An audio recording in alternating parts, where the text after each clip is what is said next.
عليكم السلام ورحمة الله. كيف حالكم أهل باكستان وأفغانستان؟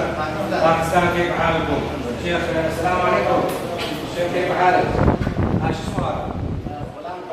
غلام قادر. الشيخ غلام قادر على راسي. تفضل. خوش الإسلام شيخ غلام قادر باكستان.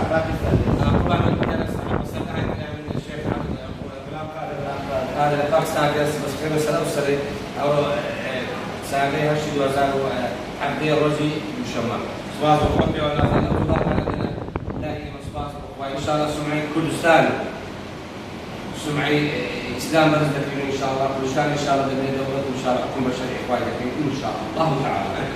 كيف حالك شيخ؟ خوش الإسلام هذا الجاي من باكستان خلي على راسي إن شاء الله تعالى. تفضل تعالى إن شاء الله تعالى. هذا الشيء نسوي فيه إسلام.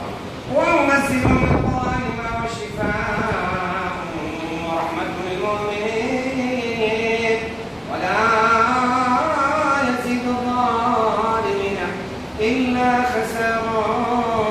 لو أنزلنا هذا القرآن على جبل لرأيته خاشعا متصدعا من خشية الله. تلك الأمثال نضربها للناس لعلهم يتفكرون. كيف حالك؟ إن شاء الله طيب باشا إن شاء الله باشا طيب.